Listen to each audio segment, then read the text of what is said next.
I can smell the dirt. I like to feel the dirt, smell the dirt. I can tell if dirt is good to plant in. I can tell what nutrients it needs. From the UCLA Labor Center, this is Rework. I'm Saba Wahid. And I'm Vina Hampapur. Today's episode might sound a little different. We pull on excerpts from an oral history interview with Antoinette Yvonne DeOcampo-Lechtenberg. It's a part of a community archive and research initiative called Watsonville is in the Heart, which highlights the stories of Filipino families from the greater Pajaro Valley region in California. Antoinette paints a picture for us of growing up in a rural farming community in the 1960s and 70s. Watsonville is in the Heart originated with community organizer and Tobera Project founder Roy Recio. And the team now included UC Santa Cruz faculty and students, including Christina Plank. Christina co-directs the project's digital archive and is curating an exhibit at the Santa Cruz Museum of Art and History that will open in 2024. Christina joins Saba and I today to shed some light on the broader context of Antoinette's story. We asked Christina, why Watsonville? Why the Pajaro Valley? Watsonville is located about an hour and a half south of San Francisco, near Monterey County. It's a primarily farming community that really erupted during the 1920s and 1930s when agriculture started to flourish in the area. The Filipino community also came in the 1920s to work as primarily agricultural workers for very cheap. Manong is an Ilocano and Tagalog word that means older brother. But academics and community organizers have adopted that term to refer to the first generation of Filipino migrants that came to the United States in the 1920s and 1930s. A lot of them were young men who were eager to work and had these ideas of what America was like from their U.S. colonizers. And when they came here, they realized that the visions of the U.S. were very different than their experiences. They came into the United States at a time where Jim Crow laws were rampant. There was extreme poverty because of the Dust Bowl. And so they were competing against all of these factors, just as the U.S. marked the Philippines as one of its colonies. Antoinette's father, Skippy, was a part of the manong generation. It's kind of hard to be first generation. Philippines is a long ways away, right? A lot of people don't understand the hardships that they did go through.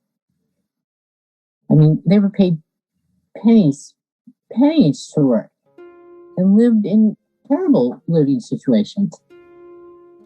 My father left the Philippines, was 17. As he says, I packed my 2 pairs of pants, my 2 shirts, and my money, and he stowed away on the boat. And he came to San Francisco. So Filipino migrants that came in the 1920s and 1930s worked up and down the Pacific Seaboard in California, Oregon, and Seattle, following the seasonal crops. During the time of Japanese incarceration during World War II, many other Asian ethnic groups were perceived to be also Japanese and were also wrongfully incarcerated. Antoinette believes that somebody thought that her father, Skippy, was Japanese, and so he was sent into the incarceration camp. My father didn't have his papers, and he was in an internment camp. And he lost everything at that time. He didn't really talk a lot about that time. So I have a lot of holes about where he went. But in the late part of his life, he told us stories about being there. And he was treated a little bit better because whoever was in charge realized he really wasn't Japanese.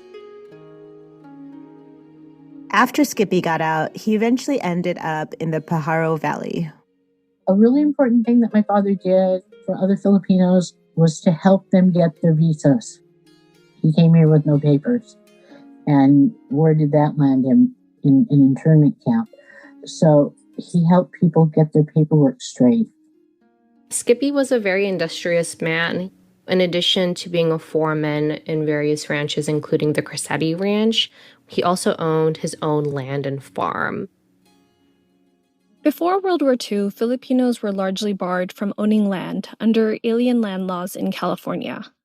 And then after the war, Filipinos were legally able to own land, but it was still pretty rare due to discriminatory practices.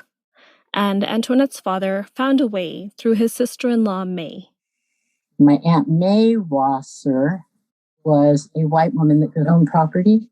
So that partnership with her owning the major part of the property, and my father's name was on the deed of the Rosser Lasso DeOcampo Ranch. In various times, Filipino, Mexican, and Japanese laborers decided to band together and form unions and to strike against farmers. And so when the striking happened, there was moments of unrest. And as a foreman and labor contractor, Skippy had a really difficult relationship to this, because not only did he sympathize with the other Filipino laborers that he was working with, but as somebody who was in charge of labor and who, was really close with white farm owners, he felt indebted to those communities. I remember the cars of people, the flags, and curtains drawn in the house. All the shades were pulled down. We had to stay away from the windows. The shades were pulled down. My dad carried his big bolo knife in the truck. I mean, they were striking. They came to the farms. For us, it was very scary. I know my father was like in between. You have your employer and you have your people, and then you know what's right. But it was a hard place to be. I know in the end, my father's heart was with his people. He did go back to the Philippines too. He would be storing up coffee and whatever foods to take back or necessities in the Philippines because our family there were very poor. And he also would arrange marriages.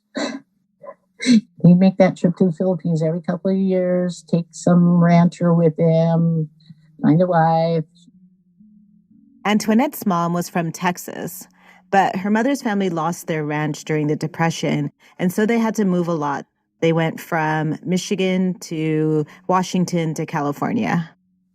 My mother was working for my uncle in the green bean fields. That's where my father met my mother. She was a lot younger than my father. My father was, I think he was like 48 when I was born. Antoinette was born in Watsonville in 1960, and a couple years later, her parents bought a property in Aromas, which is about 4 miles away. When I grew up in Aromas, there was a population of 408 people. There were 2 stores, a gas station. It was a very small town, not very diverse, but it was community. When they were growing up, she referred to herself as the tractor princess because she grew up on the tractor. She learned how to ride it. And that was a point of pride for her because she realized that not a lot of girls her age were given that opportunity. Living a farm life, it's like you went to bed early, got up early, went to school, and then when we'd come back home, you had to make sure your chores were done. And then, you went outside to play because we were so rural, we could be at the school or at the river or play on the farm, like try to drive the tractor. My dad would whistle, and then you'd come home. We used to go out to Pajaro Park. It would be a great time because my dad would take a blanket and he would lay under the trees and we'd take a picnic lunch. When you actually saw your parents relax, you knew that it was a good time. My dad was laying on the grass and enjoying just laying on the grass, watching us play in the pool. I remember vacations being planned, but being canceled because he had to work. So that was his best way to have us have a good time as a family. We had a lot of interaction with my uncles. My dad would take me and my sister, and it would be like a barbecue, or he'd be checking the ranches, or he'd take us to my Uncle Johnny's house, where it was very different because that was a white part of our family. There wasn't rice on the table. I had to learn different things. Like, I never had a peanut butter and jelly sandwich until my Aunt Betty offered it to me, and I was like, which would you prefer? And I didn't know the word prefer. You didn't get a choice. What was on the table, you got it home. And what would you prefer? I don't know. And then the Mexican side of my family was very different. My grandmother had a house in Watsonville, and my cousins, they would be there a lot. And there were a lot of differences. In town, they went to the movies. You know, they had different activities than we had. Well, we were farmers, so it cycled around the farm and work. My father worked a lot more than he probably ever should, and he probably was never paid as much as he should have been paid. Skippy passed his work ethic on to his children. Antoinette and her sister were involved in farm work and helped out wherever it was needed.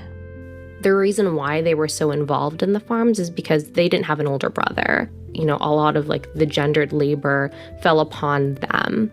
Learning to drive tractors or growing up and folding boxes, I think shows that they were trying to navigate between this kind of class and gendered boundaries within the Pajaro Valley. We were up at dawn and outside working, picking whatever we were growing at the time. We had to pick everything and do it right. Come home from school, you went out in the field and you worked because it was necessary. And we worked every summer, you picked until lunchtime, you stopped, took a break. And if you got to do the lucky one, go in and make that pot of rice at night before everybody else came in, then you got to quit a little bit earlier. So my sister and I learned how to cook rice by the time we were like 7, 8. No rice cooker, a pot. When we got older and we got our work permits, we went to other farms. It was agriculture around us, so there were like blackberry fields, and we would work at the orchards, picking up windfall apples. It was work. When you turned to 18, you got an alarm clock so you could get to your job on time. I think when you were 13, you got a watch, and you never were late. You weren't late. Our parents really instilled in us from the time my sister and I were young to save our money. We had to buy our own school clothes. But it wasn't always just hard work because, we had our uncles and we had the aunties that came out to work, and they were always fun, and there was always laughter and a barbecue in the field, or, hard work, but a lot of good heart.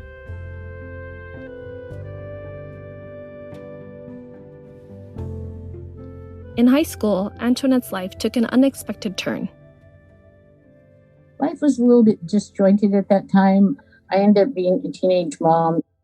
There was a lot of shame in our family. So I went to go live with the family in Salinas. And when I had my son, my father came to the hospital and moved me home. He said, "No, you're my daughter. You're coming home." And the relationship with my son and my father was so tight. He'd come and get him and sit him on the table and have breakfast with him when he was just an infant. My father basically kind of raised him. They are so much alike. Raising him was the easy part. Going to school and going to work was the hard part. At the time, I was a teenage mom. I had been accepted to Cal Poly San Luis Obispo. My counselor said, "You can't do that." And I had to go to work, but I always went back to school. And then, there were things that would come up, and it was like, what, if you don't have somebody advocating for you, you are lost. You are lost. And I was lost a lot of years. Then it just clicked on me that, what, if you've been through it, then you should share it to make it easier for the next person. My father was one of the most generous men I ever knew, that you always help to make life better. I would say for the descendants of the Manong generation, 50% decided to stay in the Pajaro Valley. For Antoinette, she wanted to stay to give back to the community by going into education. Antoinette became a college administrator, using her own experience to help other single moms. Eventually, Antoinette's father got sick. Antoinette believes that the physical labor that he endured throughout his life is what ended up causing a lot of these physical ailments later on as an elderly man, that his exposure to pesticides and other chemicals during the growing process perhaps might have caused his physical decay. The work, the type of labor, the fact that he was working multiple jobs at the same time caught up with him.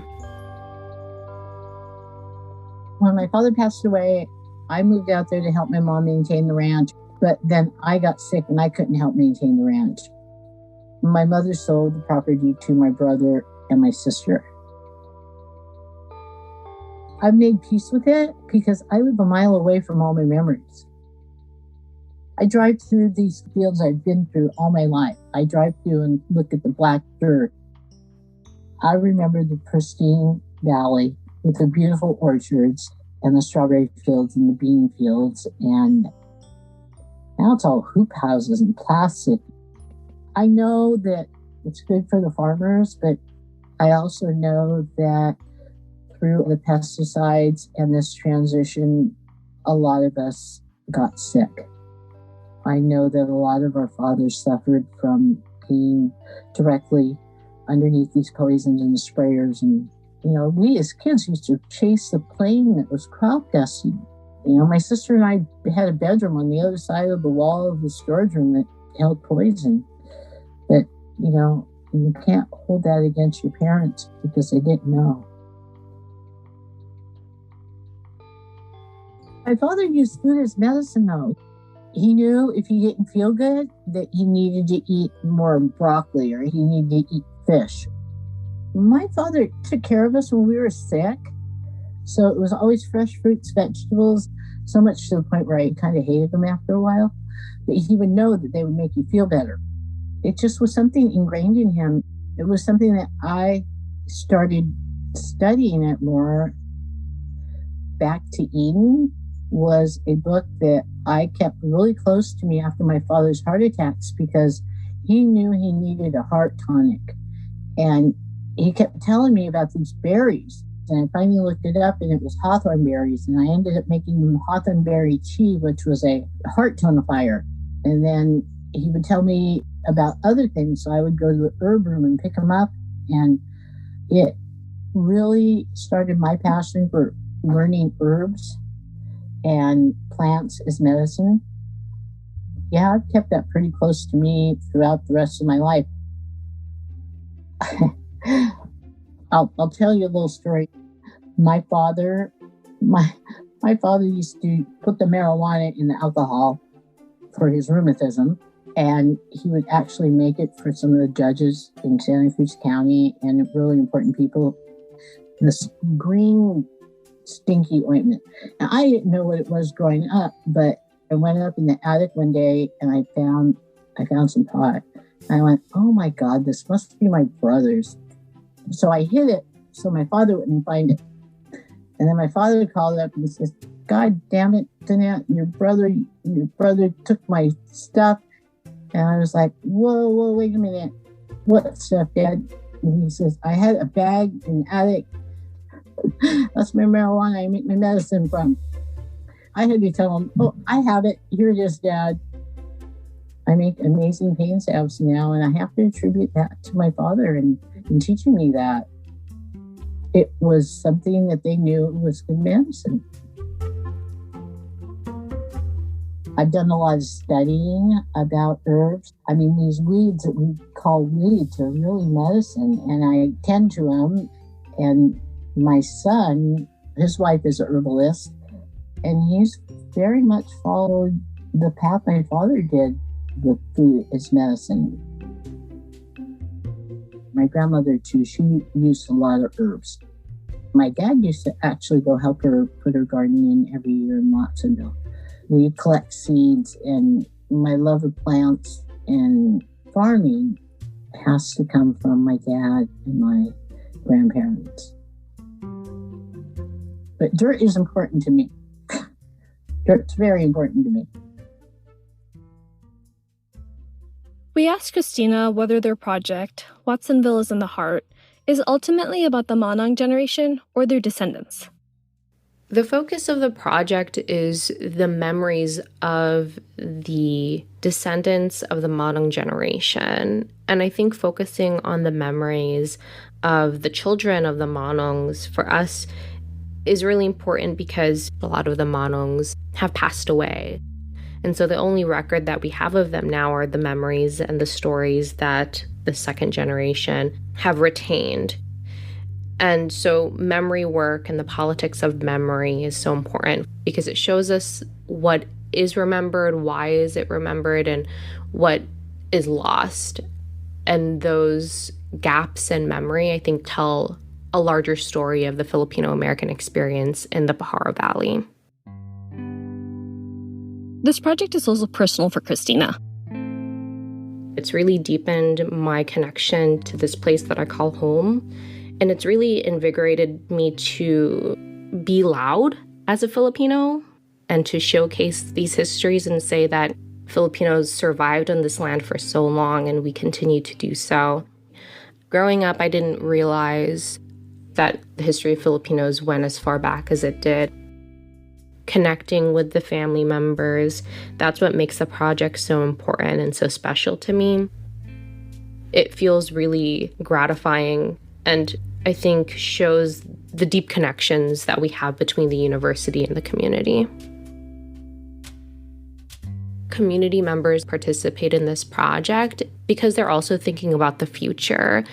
They're hyper aware of the fact that these histories will not be recorded if they don't do it themselves. And so they're thinking about how can we continue on this history making so that their future generations can feel a sense of pride and belonging to the place that they're from or growing up in.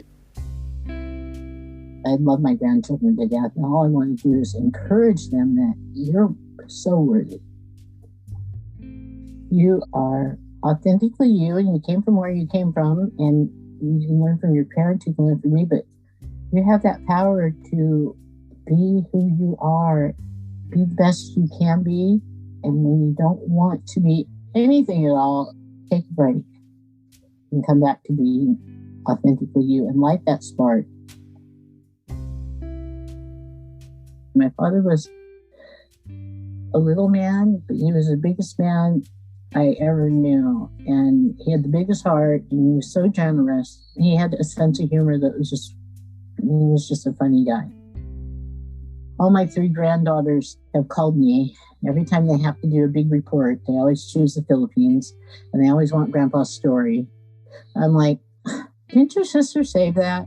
No, Grandma, tell us again. So, his stories stayed in the family.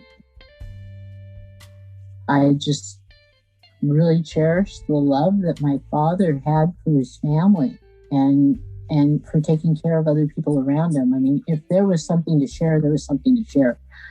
It was always that way. You didn't go to another home without something to share. If there was an abundance, you shared it. And I try to live my life that way still. And it's really sad that, my uncles have passed, and I shed a lot of tears on the way home, just remembering they were really good people. I'm really happy I live right here where I can drive through the memories and the fields and the dirt.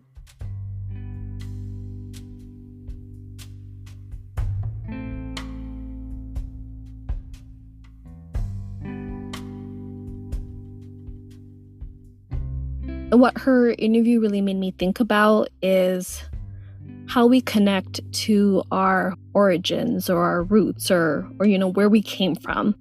And in her interview, this is multi-layered. You see this beautiful connection she had with her father and the ties between the generations. She talks about knowledge that gets passed down. And then you also see her connection to the actual land she grew up on, like the dirt itself. And then when I was thinking about this, it's almost like there's another layer to this in choosing to record an oral history interview.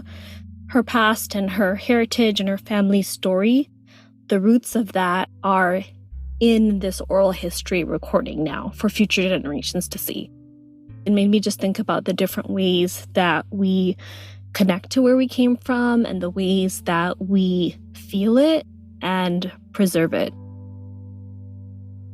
Hearing the story of a previous generation from the next generation, the image of dirt really resonated for me. It made me think of what is home and what is my land? And especially because you get into things like who can own land and who can be on the land and who harvests the land and how land is passed down.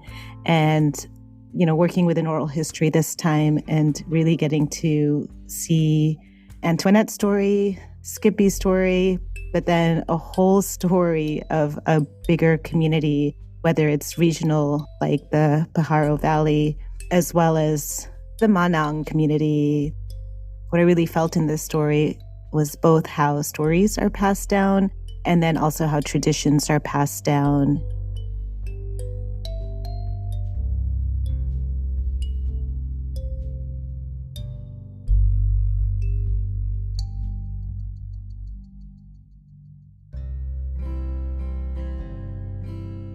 A special thanks to Antoinette Yvonne DeOcampo-Lechtenberg for sharing her story.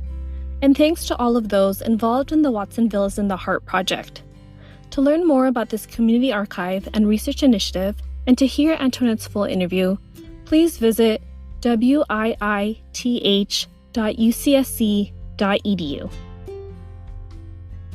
You're listening to Rework, which is a production of the UCLA Labor Center. This episode was produced in collaboration with the UC Santa Cruz team, Christina Eisenplank, Malaya Simon Reynolds, Olivia Sawi, Kathleen Gutierrez, Steve McKay, and Leslie Ayala, Veena Hampapur, and Saba Wahid at the UCLA Labor Center. Original interview by Olivia Sawi. Sound design and editing by Veena Hampapur. Mixing by Aaron Dalton. Until next time, rethink, rework.